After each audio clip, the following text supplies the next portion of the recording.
understand how parliamentary committees work. Well, my hill to die on is freedom of expression. And this Liberal government has shown reckless disregard for that. Just making things up as you go along. I think the folks in the audience. If the Conservatives want the truth, we'll tell them the truth. Yesterday from the Prime Minister really freaked these Conservatives out because they saw the ambition in that speech. And not only did they see it in that speech today, as the Prime Minister stood with the Speaker, we will take no lessons from these Conservatives. Trust me on that. Future, they know that the youth. The only thing that's revolting are those answers.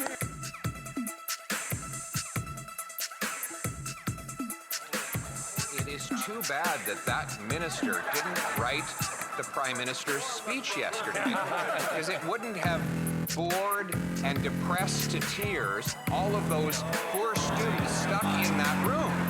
There he spoke about how they would have to sacrifice more and that it would take time to reverse all of the misery that has built up over the last 10 years. Mr. Speaker, young people want to have homes. They want to have jobs. They want to have hope.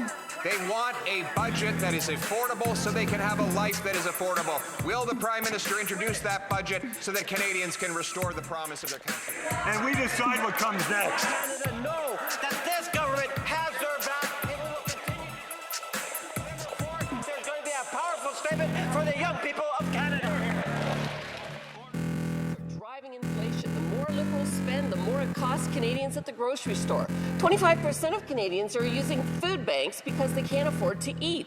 So when will the Prime Minister finally get his inflationary deficits under control so Canadians can put food on the table? Mr. Speaker, Conservative members pretend to care about food insecurity, but then they call feeding children garbage. Mr. Speaker, what's garbage was that answer?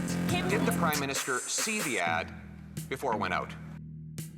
Of course there are too many people living in poverty in Canada, but there are significant initiatives being put in place by this government. Being serious means being honest and telling Canadians. Canada's economy is in fact growing. This portfolio, the Justice portfolio, that should have been engaged when the Liberal government previously invoked the Emergencies Act. And why that's relevant to the motion we are debating right now is because the Emergencies Act was government taking a statute that was designed for a very good reason, and some would argue a necessary reason, to deal with eventualities and emergencies that might require extraordinary action. And they used this to deal with a protest. The Trudeau government, the Liberal government, used the Emergencies Act to deal with a protest of people that were saying unkind things about the Liberal government. And in doing so, they violated the law.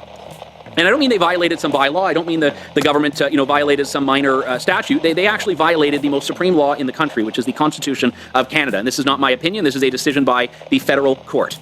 The federal court, which said not only did the Liberal government break the law in invoking the Emergencies Act, but they broke the law in the measures that they chose to use the Emergencies Act for, namely restricting mobility and freezing the bank accounts of political dissidents. So how can we trust the government? And by the way, the Liberals are fighting that in court. They are appealing that decision in court. So how can we trust a government that so brazenly violates the charter rights of Canadians to redefine hate, and in doing so lower the threshold of what people can say on the internet, to lower the threshold of what people can say online?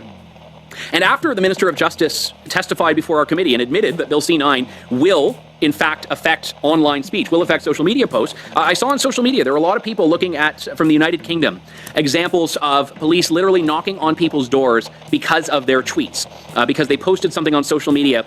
And these are not even people who were charged necessarily. Some were, which was quite shameful. But some of them were logged as, quote, non-crime hate incidents.